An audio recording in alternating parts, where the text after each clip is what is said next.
우리 같이 인사할까요? 여러분을 보니 하나님의 얼굴을 본 것 같습니다. 옆에 있는 분에게 인사하시겠습니다.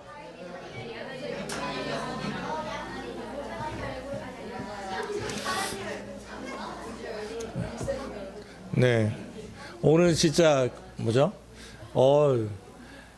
청소년부 이런 교회는 없는 것 같아요. 청소년부 전원이 찬양팀인 교회는 없지 않나요? 예, 우리 진석이가 이렇게 기타를 잘 치는다는 것을 새삼스럽게 깨달았어요. 그렇죠? 또 싱어 저 어색한 이 손짓과 함께 싱어해 주셔서 감사합니다. 예, 고맙습니다. 오늘 하나님께서 우리에게 주신 말씀은 마태복음 2장 1절부터 12절의 말씀으로 성탄절 3인 3색이라는 제목으로 하나님의 말씀을 선포합니다.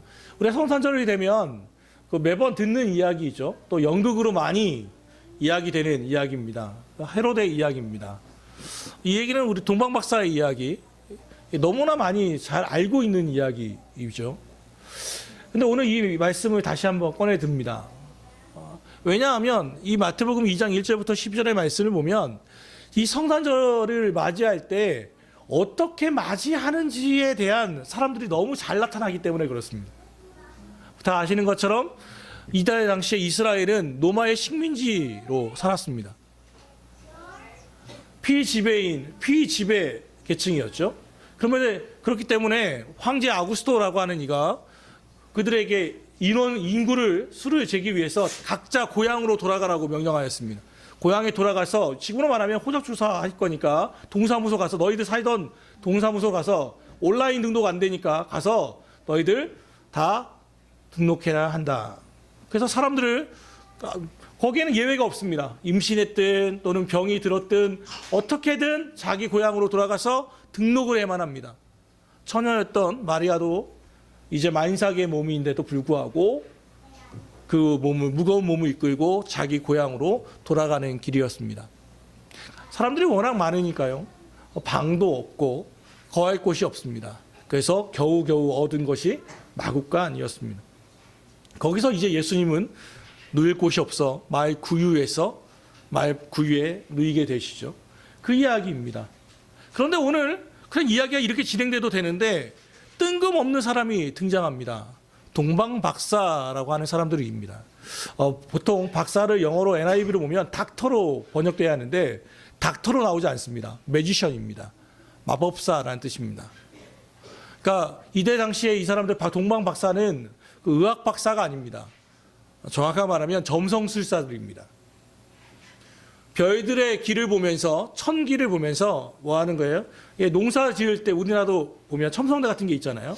그러니까 별을 보는 것은 단순히 점만 치는 것이 아니라 그 당시에 목축이나 또는 농사를 지을 때 아주 중요한 일이었습니다. 절기를 지키는 것처럼. 그래서 이 사람들은 학식도 많았고 많이 배운 사람들입니다. 또 하나 별들을 보면서 또 이 사람들은 자기의 운명을 이 별들의 움직임이 땅에 큰 영향력을 미친다고 믿었던 사람들입니다. 근데 이들이 봤더니 우리도 보통 절기가 있죠. 12월 22일은 뭐였습니까? 동지였잖아요. 그러니까 그때는 우리가 아는 것처럼 낮의 길이와 밤의 길이가 같은 날이 동지죠. 그때부터는 이제 밤이 점점 길어지잖아요. 이런 건 왜냐하면 농사에 되게 중요한 일이거든요. 하나 절기는 그렇게 돌아가는 거예요. 그런데 별의 움직임이 일정한데 갑자기 뜬금없는 큰 별 하나가 나타났단 말이에요. 그래서 이들은 이 별이 이 땅에 큰 어떤 역할을 할 거라고 믿었습니다. 그리고 그 별을 따라 움직이기 시작했습니다. 근데 오늘 그렇게 이야기합니다. 2절 말씀 우리 같이 한번 읽어볼까요? 2절 말씀. 이들이 왜 별을 따라 움직였는가? 2절 시작. 유대인의 왕으로 나신 이가 어디 계시냐? 우리가 동방에서 그의 별을 보고 그에게 경배하러 왔노라. 동방박사 앞서 말한 대로 점성술사입니다. 그런데 이들은 이 별을 보면서 분명히 왕으로 태어난 이가 있다고 믿었습니다. 그리고 그 별을 보며 왕으로 태어나신 이에게 경배하러 왔습니다. 3인 3색 중에 성탄절을 맞이하며 첫 번째 모습은 바로 이 동방박사의 모습입니다. 경배하는 자들이죠. 예배 드리러 오는 사람들입니다. 영어 성경은 이렇게 말합니다. You have come to worship him. 그 앞에 예배하기 위하여 우리가 왔다. 성탄절은 무엇입니까? 사실은 왕 대신 예수님께 예배하는 날입니다. 오늘은 젊은이들은 그런 이야기 합니다. 오늘 그런 얘기 하더라고요. 요즘 오늘 어제부터 저 날씨가 이렇게 막 안 좋고 비 오는 이유가 뭐냐 했더니 어떤 분들이 그렇게 얘기하더라고요. 커플들이 기도했는데 어떤 분은 따뜻한 크리스마스를 기도하고 어떤 사람들은 화이트 크리스마스를 기도해서 이게 합쳐서 이게 눈이 온 거래요. 비가 온 거래요. 따뜻한 화이트를 만들려니까 비가 왔다고. 그래서 보통 애들 청년들 커뮤니티에 들어가 보면 그런 얘기 많이 하거든요. 솔로 천국, 커플 지옥. 그래서 성탄절은 없어져야 한다고. 막 이런 이야기도 하고. 그러니까 보통 재밌는 것은 그렇게 재밌는 것은 아닐지 모르지만 이 성탄절 우리가 앞서 기도한 것처럼 성탄절의 절기를 많은 사람들은 즐기는 날로 또 커플들끼리 여행을 가는 날로 또 흥청망청하는 날로 생각합니다. 그런데 오늘 이 성탄절 제1회 성탄절은 시작은 경배하는 날이었습니다. 예배하는 날이었단 말입니다. 요즘 예배가 많이 없어지기는 하는 것 같습니다. 왜냐하면 제가 아는 몇몇 교회들을 보니까 오늘 월요일이잖아요. 성탄절 예배를 안 드려요. 어제 주일로 같이 겹쳐버리더라고요. 그건 여러 가지 이유가 있겠죠. 그런데 중요한 것은 성탄절 예배를 드리지 않는 이유는 사실 저도 부담이 되는 것은 교회가 작으면요 규모가 좀 부담이 돼요. 왜냐면 주일날 오셔야죠. 또 월요일날 오셔야죠. 다음 주일날 또 오셔야죠. 저녁에 송구영신 예배 오셔야죠. 지금 예배가 막 겹치면 이게 부담되는 거예요. 성도들에게. 작은 교회로서는. 저도 부담을 느끼거든요. 어떤 마음인지 알아요. 그럼에도 불구하고 성탄절 예배를 드리지 않아요. 그래서 아예 주일 예배를 성탄 주일처럼 그냥 여겨버려요. 그리고 뭐라고 말합니까? 성탄절은 가족들과 함께 즐거운 시간을 보내십시오. 물론 고뇌는 알고 있지만 어떤 일이 벌어지는 겁니까? 예배가 하나님의 중심이 아니라 우리가 편한 대로 중심이 바뀌어가는 것입니다. 이것은 제1회 성탄절 예배 정신과는 다른 것입니다. 이 동방이라고 하는 곳이 어디냐면 보통 예루살렘의 동쪽, 지금으로 말하면 이라크 지역 정도를 얘기합니다. 페르시아 지역. 이라크에서 예루살렘까지 오려면 약 1600km입니다. 그것을 낙타를 타고 또는 걸어서 온다고 생각하면 약 40일 정도를 움직여야만 올 수 있는 곳입니다. 이들은 경배하기 위하여 예물을 들고 1600km를 달려와서 마구간에 누워있는 그 초라한 아기 예수께 예물을 드리고 돌아갔습니다. 예배는 그만큼 소중한 것입니다. 예배가 무엇입니까? 예수님이 우리의 왕이라고 하는 신앙 고백입니다. 예배는 우리의 호흡이 되고 예배를 통하여 우리는 하나님이 우리의 창조주가 되시고 구속주가 되시고 섭리주가 되신 것을 고백하는 행위입니다. 통계적으로 그리스도인들이 예배를 약 3개월 정도를 쉬면 그의 신앙이 거의 없어진다고 하는 통계가 있습니다. 자기 믿음이 언제 떨어지냐면 약 3개월 정도 예배를 드리지 않으면 아무리 그가 믿음이 좋았다 하더라도 하나님이 없다 또는 계시지만 나하고는 상관없는 분 정도로 생각하게 된다는 거예요. 예배는 참으로 중요합니다. 우리의 신앙을 위해서도 중요하며 이 예배를 통하여 우리는 하나님을 만나게 되고 하나님께 지배받게 되고 하나님과 동행하게 됩니다. 오죽하면 요한복음 4장 24절에 아버지께서 예배하는 자를 찾는다 하셨겠습니까? 주님께 예배하는 자가 정말 있는가 찾고 계시다는 거예요. 이게 성탄절입니다. 성탄절에 동방박사와 같은 이 예배함에 이 자리에 나오신 여러분을 주 예수 그리스도의 이름으로 다시 한번 환영하고 축복합니다. 옆에 있는 분에게 인사하십시오. 대단하십니다. 성탄절날 딴 데 안 가시고 제 예배 자리에 오신 거 참으로 대단합니다.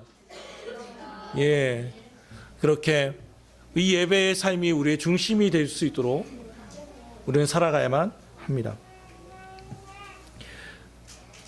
주님은 이 구약에서 출애굽했을 때 출애굽하고 모세가 신명기에서 설교를 하죠. 그런데 세 가지를 얘기합니다. 그들에게 60세 이하의 그 어린 친구들에게 뭐라고 말하냐면 세 가지를 강조하는데, 첫째, 성막 중심으로 살라. 쉽게 말하면 요약하면 그렇단 말이에요. 성막 중심으로 살아라 한다. 너희들 절기 꼭 지켜야 한다. 이게 있겠어요. 3대 절기 무조건 지켜야 한다. 성막 중심으로 살아라. 두 번째는 율법 중심으로 살아라. 그러니까 말씀에 기록된 대로 살아라 였어요. 세 번째는 뭐였냐면 모세 중심, 지도자의 중심으로 살아라 였어요. 이게 요약하면 그 세 가지예요. 그리고 지금으로 말하면 이 신약 시대로 바꾼다면 뭐겠습니까? 성막 중심으로 산다는 것은 예배당 중심으로 살아라는 뜻이에요. 율법 중심으로 살다는 얘기는 말씀의 중심으로 살라는 얘기입니다. 모세 중심으로 살라는 것은 목사 중심으로 살라는 것이 아니라, 모세는 예수 그리스도의 예표예요. 예표. 그림자예요. 그러니까 예수 중심으로 살라는 뜻이에요. 예배당 중심으로, 말씀 중심으로, 예수님을 중심으로 모시는 삶을 살라고 구약은 우리에게 말하고 있습니다. 예배는 참으로 소중합니다. 그게 바로 3인 3색 중에 한 명입니다. 또 하나, 한 명이 또 있습니다. 자, 여러분, 헤롯의 입장으로 생각해 봅시다. 이렇게 얘기합니다. 지금 예루살렘의 왕이 누굽니까? 헤롯이잖아요. 그런데 그 앞에서 얘기하는 거죠. 뭐라고요? 왕으로 나신 이가 누굽니까? 황당하지 않습니까?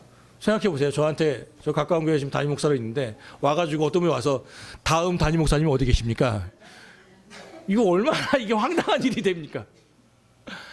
지금 헤롯에게 그와 같은 일이 벌어진 거예요. 비록 분봉왕이지만, 비록 피지배층에 살아가고 있는 그 왕이지만, 권력이 그렇게 아주 강력한 것은 아니지만 나름대로 자기 목소리를 내고 하고 싶은 대로 살아가는데, 새로운 왕이 나타났다고 하니 이는 얼마나 황당한 일이겠습니까? 헤롯의 입장은 조금 생각이 나시오. 그럼에도 불구하고 이 모습은 우리의 모습과 같습니다. 현재 가지고 있는 것을 누리고 싶은 마음. 비록 로마의 통치를 받고 있는 분봉왕의 신분으로 살고는 있지만 여전히 내가 가진 것에 대하여 애착하는 마음. 오히려 그래서 내가 이것을, 보통 돈이 그렇다고 하잖아요. 돈을 쓰는 사람이 있고 돈에 휘둘리는 사람이 있다고 얘기해요. 주님이 돈을 얘기할 때 뭐라고 말하냐면 돈이 나쁘다고 하신 적이 한 번도 없어요. 돈이 악이다라고 말씀하신 적이 없어요. 뭐라고 하십니까? 돈을 사랑함이 일만하게 뿌리라고 말씀하십니다. 돈이 나쁜 게 아닙니다. 그런데 돈을 사랑하는 거예요. 사랑한다는 것은 돈에 매인다는 뜻입니다. 내가 돈을 쓰는 게 아니라 돈이 나를 사용하는 거예요. 무슨 얘기인지 이해가세요? 내가 돈을 쓰는 게 아니에요. 돈이 나를 써요. 야, 돈이 이렇게 얘기하는 거죠. 의인화 한다면 나 시간당 3만 원이야. 너 예배할래? 나랑 같이 갈래? 야, 나 시간당 30만 원이야. 너 이거 눈 감을래? 안 감을래? 돈이 나를 사용한다는 것은 그런 거예요. 분명히 옳지 않은 일인지 뻔히 아는데도 불구하고 그것을 눈 감고 가면 돈이 나를 사용하는 것과 같아요. 그게 바로 헤롯 왕과 같은 마음이에요. 내가 가진 것에 대하여 너무 애착하는 것, 누리고 싶어하는 마음. 그래서 예수님이 이 땅에 왕으로 오심에도 불구하고 내 왕자리를 내놓고 싶지 않은 마음. 그래서 결국 예수를 죽이려고 하는 마음을 품게 됩니다.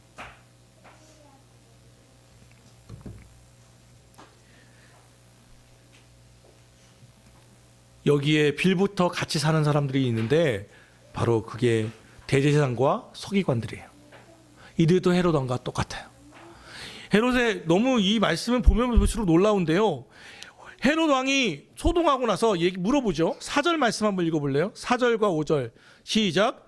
왕이 모든 대제사장과 백성의 서기관들을 모아 그리스도가 어디서 나겠느냐 물으니 이르되 유대 베들레헴이오니 이는 선지자로 이렇게 기록된 바 6절까지 또 유대 땅 베들레헴아 너는 유대 고을 중에서 가장 작지 아니하도다 내게서 한 다스리는 자가 나와서 내 백성 이스라엘의 목자가 되리라 하였습니다. 여러분, 헤롯이 물어봅니다. 야, 왕이 난다는데? 그리스도가 난다는데? 어디서 나냐? 그러면 상식적인 대답은 뭐냐면 모르겠는데요 해야 돼요. 그런데 이들이 대답합니다. 대답했다는 것은 무슨 뜻이에요? 다 알고 있었다는 거예요. 이들은 성경을 알고 있었어요. 그러니까 어디서 나냐 했더니 바로 대답이 나오잖아요. 유대 땅 베들레헴에서 난다고 했습니다. 거기서 났을 겁니다. 말씀을 알아요. 그리스도가 났다는 것을 알았어요. 소식을 들었어요. 그럼 어떻게 해야만 합니까? 제대로 된 믿음의 사람이라면 동방박사를 따라 움직여야 돼요. 그리스도가 나셨다. 2000년 동안 기다렸던 그 메시아가 나타났다. 이스라엘이 그렇게 그리워했던 메시아가 나왔다는 이 소식을 들었다면 대제사장과 서기관들은 그를 따라가야만 해요. 그런데 그렇지 않아요.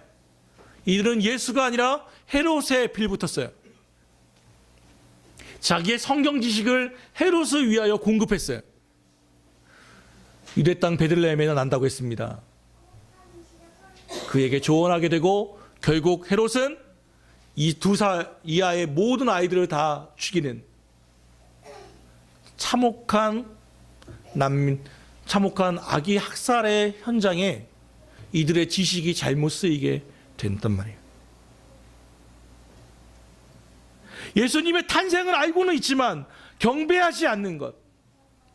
사랑하는 여러분, 아는 대로, 배운 대로, 믿는 대로 살지 않으면 사는 대로 믿게 돼 있어요. 내가 아는 대로, 그리고 우리가 어렸을 때부터 배운 대로, 그리고 우리가 믿는 대로 살면 되는데 우리는 자꾸 내가 사는 대로 믿으려고 해요. 이들은 아는 대로만 믿었으면 대제사장과 서기관들은 예수를 죽이려고 하는 시도를 하지 않았을 거예요. 그런데 아기 예수는 말 그대로 아기잖아요. 아무것도 할 수 없어요. 헤롯은 당장 눈에 보이는 권력입니다. 그러니 거기에 빌붙어서 자기의 또 지위를 누리려고 하죠. 권력과 야합하여 결국 살인의 도구로 사용되고 마는 것입니다. 여러분, 예수께서 성탄절이 예수의 생일이라는 것을 모르는 이가 있습니까? 없습니다. 생일날은 아니지만 물론 로마의 태양절을 바꾸어서 성탄절로 바꿨어요. 그러니까 예수님이 12월 25일에 태어난 것은 아닙니다. 탄생을 기념하는 날입니다. 예수님의 탄생일을 모릅니까? 예수 믿으면 천국에 간다. 예수 천국 불신지옥이라는 이 단순한 명제를 모릅니까? 알아요. 우리는 알아요. 그런데 그대로 살지는 않아요. 아는 대로 살지는 않아요. 많은 그리스도인들은 믿어요. 하나님이 살아계시다고 믿어요. 그러나 하나님의 응답이 늦고 하나님께서 보이지 않는 것처럼 우리는 살아가죠. 이 대제사장과 서기관들의 모습은 마치 우리의 모습과 비슷합니다. 믿는 대로 살지 않는, 아는 대로 살지 않는 우리의 모습. 그런데 그렇게 어중간하면 오늘처럼 권력과 야합하게 됩니다. 사랑하는 성도 여러분, 이 성탄절을 기억하며 우리는 어떻게 살아야 하는지를 다시 한번 발견하게 됩니다. 이 성탄절은 끝난 게 아닙니다. 예수님은 다시 우리 대림절 계속 4주 동안 계속 설교했던 게 뭡니까? 예수님은 다시 오신다고 말씀하셨습니다. 성탄절은 이래로 끝났으니까 이제는 예수님의 생일을 잔치하고 끝나면 됩니까? 아니에요. 예수님은 오셨다가 다시 가셨어요. 그리고 뭐라고 말씀하셨습니까? 내가 속히 다시 오겠다고 말씀했어요. 다시 이 땅에 오겠다고 말씀하셨어요. 그럼 이제 우리의 선택은 우리에게 달려 있습니다. 동방박사처럼 하나님을 경배하고 예배하며 주님을 기다릴 것인지, 아니면 알고는 있지만 경배하지 않고 내 뜻대로 살 것인지, 아니면 그건 아예 관심도 없고 그냥 헤롯과 같이 내가 가진 것처럼 내 가진 것에 대하여 애착을 가지고 이것에 집착하며 살아갈 것인지. 선택의 폭인 우리에게 달려 있다는 거예요. 여러분, 이사를 할 때 보면 그렇죠? 저희도 지금 그 이사하다 보면 아무것도 가진 게 없는 것처럼 느껴지는데 자꾸 이사하려고 보면 짐이 계속 나와요. 짐이 계속 나와요. 그래서 이사하는 게 참 힘든 거예요. 우리는 하나님 예수님이 먼저 오시든지 아니면 우리가 하나님께 먼저 가는 게 빠를지 모르겠어요. 누가 더 빠를지 모르겠거든요. 우리 아내가 얼마 전에 그 차에 그 010 저희 그 전화번호 붙이는 거 있잖아요. 그거를 해달라고 막 했더니 이분이 기대해 뭐 이러면서 이렇게 하나 쿠팡에서 뭘 샀어요. 보니까 비지로 한 땀 한 땀 다 넣어야 하는 거예요. 한 4시간 하더라고요. 그 저기 선한이하고 같이 한 땀 한 땀 밤 12시 몇 분까지 이거 하셨어요. 그거 가서 저에게 하신 말씀이 있어요. 주님께 갈 뻔했어. 그러시더라고요. 자기야 나 오늘 주님께 갈 뻔했어. 주님이 오시든 이게 빠를지 내가 주님께 갈지는 몰라요. 그런데 분명한 것은 주님을 만나게 될 거예요. 그때 서로가 부끄러움없기를 원합니다. 이 성탄절은 바로 그것을 기억합니다. 주님이 다시 오겠다 하셨을 때 내가 동방박사 또는 목자의 모습으로 살 것인지 아니면 헤롯이나 대제사장과 서기관의 모습으로 살 것인지 우리에게 준엄하게 묻습니다. 바라는 것은 예배를 중심으로 성막을 중심으로 말씀을 중심으로 그렇게 살아갈 수 있기를. 그래서 예수님과 만날 때에 잘했다 착하고 충성된 종아 이제 나의 즐거움에 참여하라고 하시는 그 칭찬의 소리를 듣는 우리 모두가 되기를 주 예수 그리스도 이름으로 축원합니다. 자, 기도합시다.